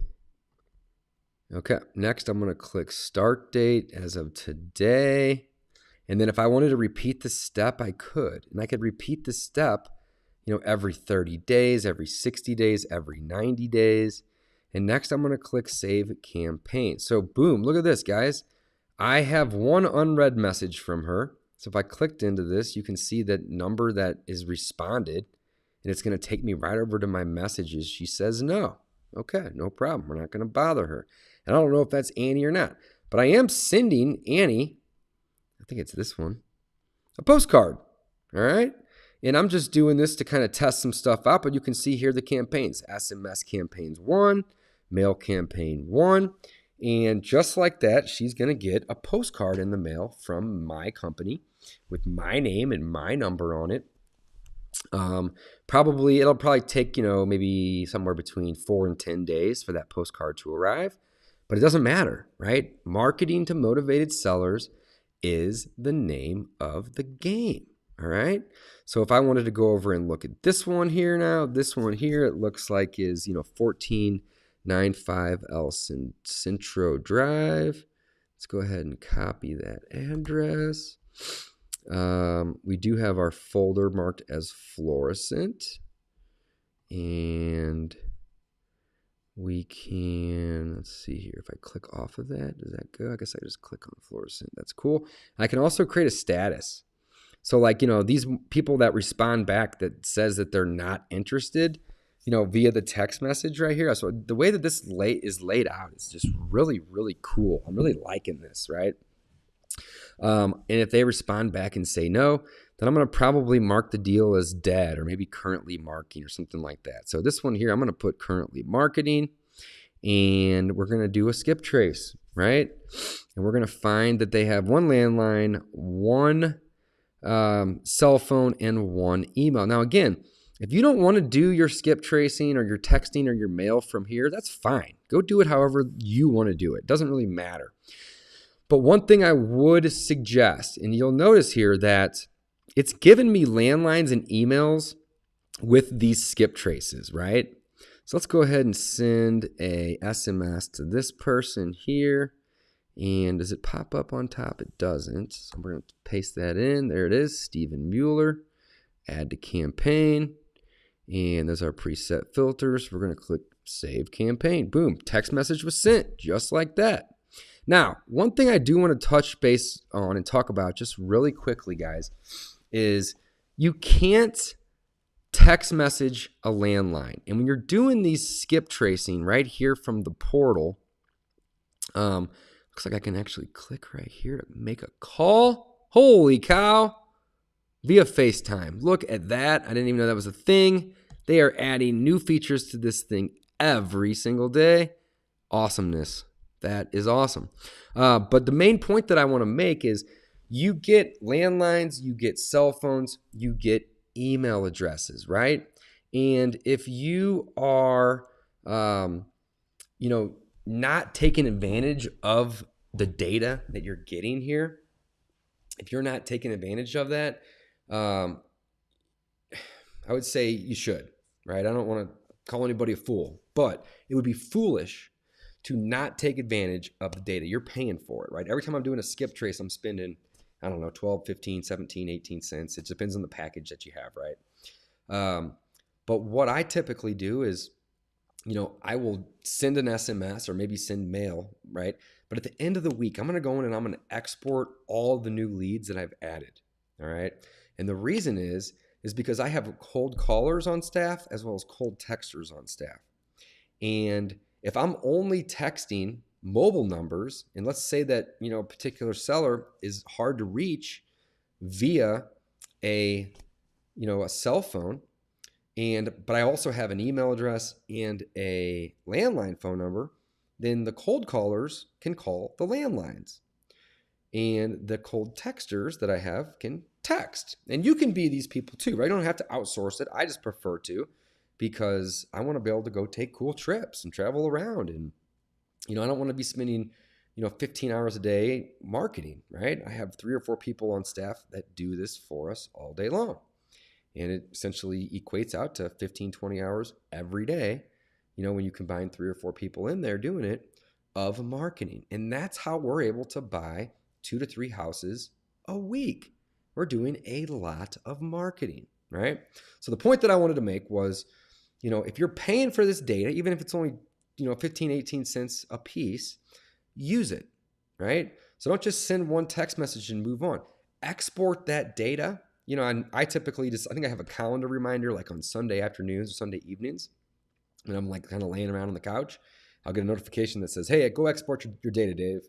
And I'll log into all my different softwares, this being one of them, and I'll export that data out, right? Because I may have sent a postcard, I may have sent a text message, but what I really want to do is I want to make sure that I'm not spending money buying data that I'm not marketing to. That's foolish, right? So don't do that. So instead, make sure that you are hitting the people from the data that you're getting hard, right? That you're hitting them in all possible ways. Now, one thing that we don't do is we don't email. And the reason is because I haven't had a lot of success with that, but that doesn't mean that you won't, right? To each their own. I prefer to cold call and cold text as well as send direct mail. It's just kind of what's always worked for me. I know there are some investors out there that will do all of those things I mentioned, as well as have a virtual assistant send an email to them. And, that's great. I personally haven't had a lot of success with it, but maybe you will. But the point that I want to make here, guys, is if you're paying for the data, don't just market to it once and move on, because then you're just going to constantly be in this wheel of having to buy new data. Instead, hit those people as many ways as you can. Now, if they tell you to stop calling, stop calling. I am not sitting here telling you to stalk people. I mean, do not get that confused. Like, I think you guys are all pretty smart. You know better than that, right? But, if you're having trouble reaching somebody via text message, then try calling. Call their phone. Call the cell phone. If you can't reach them on the cell phone, call the landline. You obviously can't text a landline, but you can call it, right? So basically what I'm trying to say is don't just get data, market to it once, and then go get new data. That can become really expensive. Instead, take that data and cold call it, cold text it, send mail to those property owners if you're not able to reach them at all via any phone system or, calling and texting. And if you want to explore, emailing, that's fine too. To me, emailing is something that we should probably start testing again. It's just been a long time since we've done it and we didn't have a ton of success with it. But that doesn't mean that it doesn't work. Anything and everything that you are doing to market yourself to individuals that own properties that hopefully need to sell is an effort that is going to pay massive dividends, guys, massive. So focus your time and your energy on marketing to motivated sellers. And if you can market to motivated sellers consistently, there is no reason.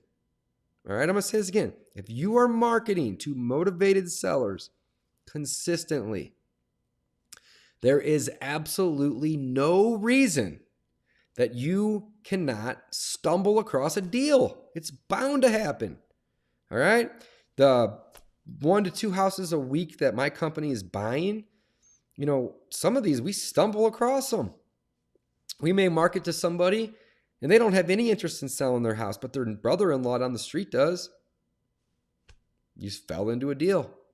But if you would have never made that initial cold call or text or sent that postcard to that individual, how would you know the brother-in-law down the street needs to sell? You won't. Period. So the name of the game is marketing to motivated sellers, guys. It's simple. All right. So if you're not using Batch Driven app, guys, I'd highly recommend you check it out. Again, use the link that's down below this video or go to batchdriven.com/Dave. or on checkout, you can actually use just the coupon code DAVE. It doesn't matter if it's all caps or not. This will actually give you guys a 7-day free trial.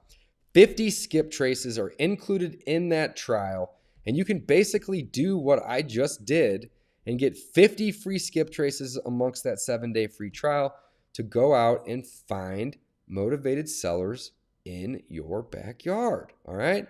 So this tool that I just came across here, I didn't even know that they did that. I think I might have, but that is phenomenal, right? So you can go in and you can select it wasn't that. It was, I can't remember even how I got there. I think I maybe went to filter by. I think that might have been it, right? And then you can filter by tags, date added. Oh, this is actually filtering your existing leads, right? But anyway, whenever you go in, let's try going to a different area. Let's do Hazelwood, Missouri. And I think, oh, look right there. So whenever you type in a new city, a new zip code, I think you can do this by zip code or county. So like, let's try like 631. This is my area, 63135. So you can't sort by zip code, but you can sort by city, which is great. So Hazelwood, Missouri, which is right next to, it's right next to Florissant. Could be another one, right? So let's say that I just wanted to market this time to tired landlords, all right? I typically like properties that are off market. Landlords are gonna typically not be owner occupants. They're gonna be absentee owners. But if I click this, 86, I think was the number here, I don't think it's going to change. It's not, because tired landlords, it already brings in that data. So it doesn't really matter if you select owner type.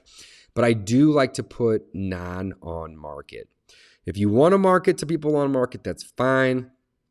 But typically, if you call or text them, they're going to send you over to the real estate agent and have you make your offer through them.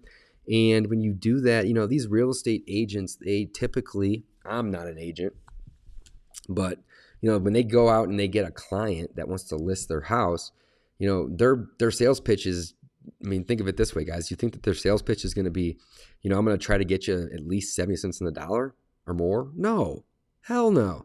Their sales pitch is going to say, oh, hey, Mr. Seller, I think that your house is worth $100,000 and we're going to try to get you 100 or more. So they're going to make promises to the seller, that it's going to try to get them the most money possible. So that's why I like to avoid on market, because these agents, and I love working with agents in some scenarios, they get in the way most of the time, but in some scenarios, they can be very helpful. But the problem is they typically sell their service as being something that's going to generate more money than the next guy, and it's going to be able to sell their house fast. They're just making all these, I don't want to say they're promising, but they're basically selling themselves, which means that they're not going to basically come in with a bad pitch. They're not going to say, well, I think I can maybe get you 60 cents on the dollar. You want to list it with me? No, right? So I tend to avoid on-market properties for that very reason, right? So I got a filter options here. This is Hazelwood Properties, tired landlords, 35% equity at a minimum. I don't really care when it's built. I do want to select off market by selecting not on market. I'm always marketing to residential. If I wanted to do commercial as well, that would include some of the multifamily properties. It didn't even actually change my properties found, so that one didn't really matter that much. Next, what I'm going to do is I'm going to select a new folder, and it doesn't look like I have a Hazelwood in here, so I'm just going to click New Folder. And this one here, I'm going to mark this one as Hazelwood Tired Landlords. All right, that's going to be my new folder. I don't really need a new folder too. Oh, I just clicked the Save button. There we go. So now I'm going to select the little dot right here. Now I'm going to put these 86 properties into my Hazelwood Tired Landlords. I'm going to click Save those. Okay. Now what I want to do is I am going to zoom out a little bit, and you can see here's my Hazelwood area. There's Hazelwood there, so it's this vicinity here. I'm going to click in. Let's just go to one particular property. It's a new property in Hazelwood. And I can actually click send mail without skip tracing because you don't need the owner's phone number. You don't need the owner's email to send mail. You just need to have the mailing address. And in some cases, that could be the property address. But with a landlord, it's most likely not, right? These people are referred to as absentee owners because the mailing address where the taxes are sent is different than the actual property address, all right? So this one, I'm going to create a new campaign. I'm going to try to send all these people a postcard right from here. Let's see if we can do that, all right? So Hazelwood, what was this? Tired landlords, and then let's just put a date in here so we can kind of stay a little organized. And we're going to do a description here. This campaign is for sending direct mail. Okay. We're going to select ourselves a postcard template. Don't overthink this, guys. There's a couple templates in here. I'm sure you can go into settings and you can kind of customize these. I don't even care. If you wanted to do a letter, you could do a letter too. All right. I like postcards because they're cheaper. All right. Next, I'm going to select a template. Let's see, template name. Looks like we had postcard 7. So I'm actually going to select postcard 7. And it's going to say, I want to buy your house. Section B is going to say, if you have interest in selling fast, as is with 0 commissions or closings, I'd like to buy it. That's part B. Part C says, I am interested in buying your house at. There's a primary color. And then there is a signature line. And it looks like I already have a signature selected. So postcard 7, I'm going to click save. Oh, that was actually me clicking into there to modify that. I didn't realize it. So I'd already selected it. So again, make sure you're selecting the little circle buttons, right? So what I'm going to do is I'm going to send them one time. We're going to select today's date as our first date. And again, guys, if I wanted to repeat this step, I could. And I could repeat this step, every, let's say 30 days. And I could send a total of 2 mailers. So they would get a mailer right away. And then 30 days later, they would get another mailer. If you wanted to take that to 45 and maybe even like put 7, they're going to get a postcard every 7 days. I'm sorry, every 45 days, 7 times, right? So there's lots of really cool things that you can do. Next, what I want to do is I want to click select properties. I'm going to kill that part. And I'm going to actually do select visible, right? So I could select all. But I'm just going to select visible. So another cool thing that you could do is you could basically zoom into the map and get all the ones that you want to mail to. So let's try to do a decent amount here. Looks like we're, if I zoom in right here, oh, that's fluorescent 2. So let's zoom in just a little bit more so I'm not getting too crazy. But let's say I wanted to send mail to all of the visible. So that's probably 50 or 60 right there, right? So I'm going to click on any of these. I'm going to then go down to send mail. Oh, no, I got to start over. That's all right. So we'll call this Hazelwood direct mail. And this will be direct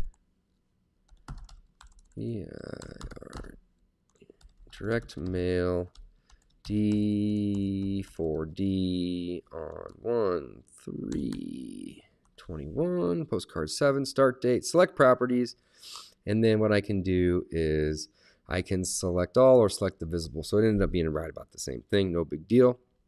And I can select all of these people right in here. These are all essentially my tired landlords. And if I wanted to do more, I could keep scrolling, which is awesome. But there's 30 selected. I can then click Add to Campaign. So there's 30 properties added. Calling this campaign Hazelwood. Let's call it Hazelwood / Florissant because it's kind of overlapping. Direct mail from D for D on 1/3/21. I'm going to use postcard 7. I'm going to select my start date of today. I don't really want to repeat because I am going to also cold call and cold text all of these people. That's what we do. We hit them as many ways as we can. And I'm going to click Save Campaign. Boom, guys, just like that. 30 postcards are going to be popped in the mail. Today's Sunday, January 3rd, so most likely Monday or Tuesday are going to be popped in the mail. And these individuals are going to get a piece of mail from me. It is that easy. All right. So, guys, I have been on for an hour and 40 minutes.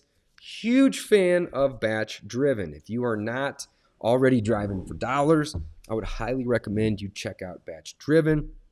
They are amazing. I do have a couple minutes before I can wrap up, and I'll open it up for some Q&A. So if you guys are watching and you have questions about anything that I just did, any questions about how I'm doing my motivated seller marketing, any questions about my business, or even the ski trip I'm on, I'm all ears, guys. I got a couple more minutes. So drop a comment from wherever you're watching this video, and I will do my best to answer that question. Jacob has a question here. It says, Jacob says, David, are you in any of the real estate groups in the Clubhouse app? I am. I'm actually going to be hosting a Clubhouse on Tuesday night of this week. So not tomorrow, but the next day on this Tuesday. If you guys are in Clubhouse, go follow me over there. You can find me at David Dodge. I think my handle is actually David Allen Dodge, just like my Instagram. But I like that app. It's really interesting. I find myself in there for 2 or 3 hours randomly here and there. Definitely has a ton of value. So if you guys haven't checked out Clubhouse, I think it's going to definitely be something that's going to disrupt not only group coaching programs, but also podcasting, which I may be crazy, but it's just kind of what I'm seeing. It's everyone's getting in there and networking, as well as just kind of sharing, tips and tricks and insights. So I don't think podcasting is going away. I don't think coaching's ever going to go away, but it's a disruptor. I think that's a fact right there. I don't think you can argue with that. So Lil Pump says, do you offer coaching? I certainly do. I love helping people. If you want more information about that, or you want to book a call with my team, head on over to discountpropertyinvestor.com. I have a bunch of free courses over there for you guys, as well as a place where you can fill out an application for the coaching program that we provide. Another tool, another resource that we have is freewholesalecourse.com. So if you guys are brand new to the game, if you're watching this live or maybe watching this at a later time, definitely go check out freewholesalecourse.com. I'm going to be moving that over to Discount Property Investor here in the next couple of days. But that domain will still exist. It'll just forward. Freewholesalecourse.com is a course that I've created. I think I've had 12 or 15,000 people take it at this point. It's pretty popular. And that course is basically, it's a free course. I'm not trying to sell anything in there. We do offer the ability to, fill out an application for coaching if you want, but you don't have to, of course. And that course, it'll probably take you 3 or 4 hours to get through. It's pretty in-depth, but it talks about, the basic steps of wholesaling, which if you are unaware, hopefully by watching this video, you learned something. It all starts with motivated seller marketing. That's really the name of the game, guys. Without a motivated seller willing to sell you a property at a discount, you don't really have much, right? Again, you can buy a property, fix it up, and force appreciation.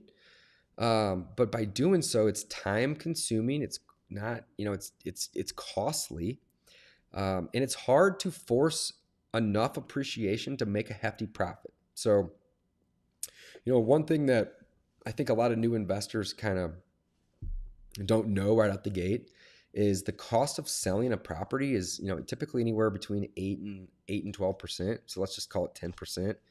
That may be a little high, but close enough, right?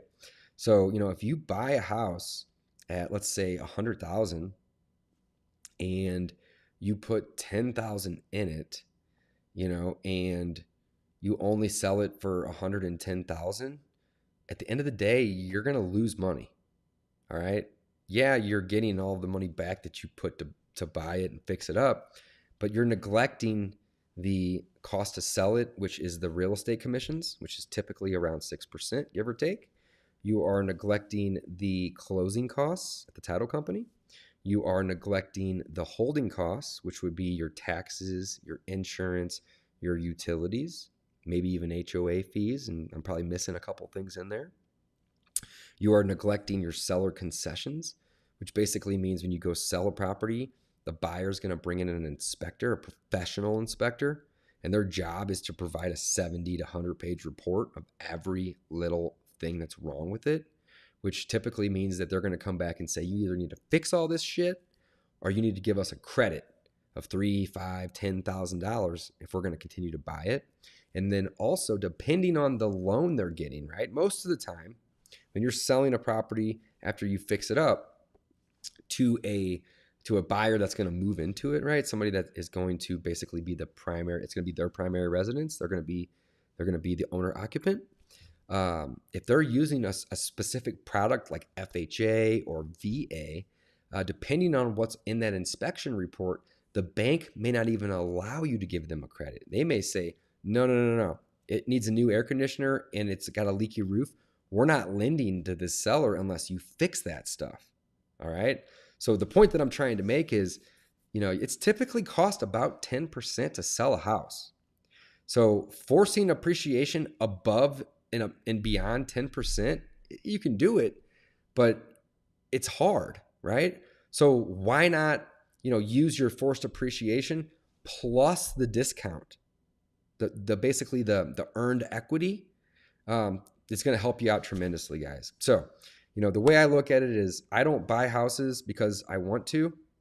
I don't buy them because I need to. I buy them because I want to, right? But the flip side of that is I'm not looking for people that want to sell because they want to. I'm looking for people that want to sell because they need to, all right? And just to kind of recap here, as an investor, all we do, this is it. This is the whole business. All we do is provide convenience in exchange for a discount, period. It's that simple. What are those conveniences? Well, there's probably 30 different things that you can do, but I sum it up into 3 categories, right? I buy it as is, I pay cash, and I close quick. There may be other things that I'll do to go above and beyond to provide that convenience, but at the end of the day, I'd say 80-90% of the time, those 3 things are what the seller wants. That's the convenience they're looking for, all right? And when I'm on the phone with these individuals or even my team, we're very straightforward about it. We say, listen, we do not need to buy your house. We want to if we can get a good deal, but we do not need to buy it. And if you need to sell it, then guess what? We are here to help, and we want to buy it if we can get a discount on it. And if you're not willing to give us a discount, that's fine. Go hire an agent. We wish you the best of luck. And we're on the phone with them. We may even give them a pointer. We may even say, hey, don't do this or do this. It'll help you out. We're not obviously not trying to be rude. We want to help people. But I don't want to waste my time with people that don't, they're not willing to give me a discount. So basically, I look at it like this. If they're willing to give me a little discount, then I'm willing to give them a little convenience. If they're willing to give me a big ass discount, I'm going to give them all the convenience I got. I'm going to drop what I'm doing. I'm going to go meet them. I'm going to close as fast as we possibly can. I'm not going to require them to clean, paint, clean out like Jacob's example earlier. None of that. I'm going to make it as easy as I possibly can, but only if they're willing to give me a discount. So the amount of discount that they give me is going to basically equal the amount of convenience that I'm willing to give them. And I hope that if you guys learned anything from this video today, anything at all, that's what I hope you take away from this, truly, all right? Do not go bend over backwards and try to provide a massive amount of convenience to individual property owners or sellers if they are not willing to give you a discount. You're spinning your wheels, all right? I'm not saying don't be nice. Be nice. You should be to anybody and everybody. That's just you being a good human, right? But do not try to, offer them crazy amounts of convenience if they're not willing to give you a discount, guys. Give them the amount of convenience equal to the amount of discount that they are willing to give you. And that is it. That's the name of the game. A couple more questions here. So Little Pump said, do you offer coaching? I do. That's discountpropertyinvestor.com. Check it out. Jacob said, I'm in the St. Charles area. Hell yeah. Another Missouri guy here. I'm going to watch your free education tonight. Awesome, man. Dive in. Go check out freewholesalecourse.com. Go check out discountpropertyinvestor.com. That's where our podcast is hosted at. So all the episodes are there, as well as on the podcast platforms. We have several. I think there's like 5 or 6 different courses over there that are free. I highly encourage you guys to go check all that stuff out. And yeah, that's really that simple, guys. Don't overthink it. And then Jacob said 60% of ARV question mark. So it's kind of a loaded question. And that's going to be the last one because I got to wrap up here, guys. But 60% of ARV is a great place to start. But typically what we do is we use a formula called the MAO formula. All right. So the MAO formula is basically this. It stands for maximum allowable offer. And all this formula is a way to determine a good offer. That's it. That's all it is. So to break that down really quickly for you guys, the MAO formula stands for maximum allowable offer. And you're basically solving for that. Okay? So how do you solve for that? It's a simple equation. So MAO equals, all right, so you're solving for the MAO, equals ARV, which is the after repair value, multiplied by the discount rate. And the discount rate, if you don't know the discount rate in your area, just use 70%. So 30% discount. All right. Now, in a good part of town, you may go up to 75, even 80%, which is super rare, but it does happen. I've even bought it 85% in like super, super hot parts of town, just because it's still a deal. Like you're not going to find, a good deal in the nicest parts of town at less than 15%, but you can. But again, keep the discount at 70% if you don't know. That's kind of the rule of thumb average. So ARV, the after repair value, which you get by running comps. Figure out what all the other properties in the area that are fixed up. Key there. That's really key. The fixed up ones. The after repair value, not the current value, the after repair value. So that's something you got to train yourself. When you're looking at a house, that house has got gutters hanging off of it. It's got broken down cars in the driveway. It's got a hole in the roof. The value that it is today is not what we're looking for. We're not necessarily what we're using to calculate off of. We are calculating, if I fix this house up and I go and I spend, let's say 40, 50 grand fixing this thing up, what will it be worth? That's the number you start with. It's kind of weird that you do that, but that's how it works. You start there. So the after repair value multiplied by the discount rate. So in most scenarios, it's 70% or 0.7. All right. And then last but not least, minus out your repairs. So again, the ARV is going to be the after repair value, but in order to get there, you have to basically say it's going to need 40 or 50 grand.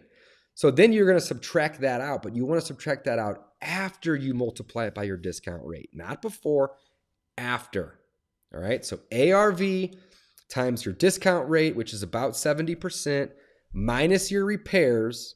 And then if you're wholesaling, minus your wholesale fee. So that right there, all that equals your maximum allowable offer. Now, guys, do not do that equation. And again, if you want more details on that and me to really break it down, go to freewholesalecourse.com. There's a whole couple of videos on that. I think discountpropertyinvestor.com has that course over there too now. I need to double check. But when you're solving ARV times discount rate minus repairs minus wholesale fee, if you're wholesaling for MAO, maximum allowable offer, and you get a number of, let's say, 80 grand, your offer is not 80 grand.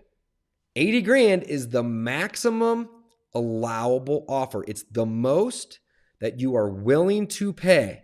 That is not, I repeat, that is not the offer you make. Here's why.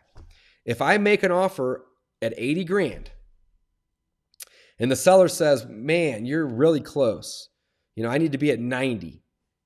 Well, I'm sorry. I can't come up anymore. I'm at 80. I basically blew my wad right out of the gate. All right. So you never want to lead with the maximum allowable offer. Instead, discount that a little bit more, and now you have wiggle room to come up.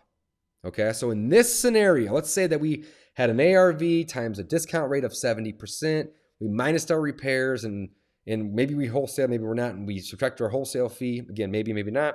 And we came up with an MAO, a maximum allowable offer of $80,000. I am not going to make an offer for $80,000. My offer is going to be $65,000 or $70,000, but I'm willing to come up to $80,000. But if I lead with $80,000, I have no wiggle room, guys. Do not make this mistake. Your MAO is the most that you are willing to pay. Now, you may come up tomorrow or the next day to $80,000 and get the deal done right away. It may take you 6 months of going back and forth and following up to get to that number. But the point is that you never want to lead with the maximum allowable offer. If I come in at $80,000 and my MAO is $80,000 and they're at $90,000, I have no wiggle room. Now I'm going to have to work really hard to get them to come from $90,000 to $80,000 to make this deal work. Now, look, let's change the scenario for a second. Let's say my MAO is still $80,000, they're wanting $90,000, and I offer $75,000. All right, or even $70,000, right? Well, we're kind of far apart at that point. So why don't we meet in the middle at $80,000 and we can, everybody wins. Doesn't that seem more fair than me trying to haggle them down to my number? You want to build in that wiggle room. All right, so that's very, very important. I made this mistake a ton in the beginning. Ooh, my neck is tight. You never want to lead with your MAO. That's the number that you are willing to pay at most at some point down the road. And that could be 30 minutes later. It could be 2 or 3 years later, depending on how much follow-up you're doing. But never lead with the MAO. If you learned anything today, hopefully that was a gold nugget for you guys. So Patrick or Jacob says, dude, that is so generous. Much appreciated. My pleasure. Guys, thanks for watching. I gotta run. Definitely want to go get some dinner here. It's getting kind of late. Before I sign off, guys, one more thing. Go over to Batch Driven. Download the app. Use coupon code DAVE. D-A-V-E. That's my name, guys. Dave. That will give you a 7-day free trial and 50 skip traces included at no cost. You can go on the website, and I believe below this video, depending on where you're watching it, you can click there, and it'll automatically populate that coupon code. If you download the app on your phone, just use code DAVE when you sign up. And again, take advantage of that 7-day free trial. Take advantage of those 50 free skip traces, guys. That is how we find our motivated sellers. Awesome. Guys, thanks for watching. Damn, we already did 2 hours like that. Man, time flies when you're having fun. I love it. All right, guys, signing off. We will see you next time.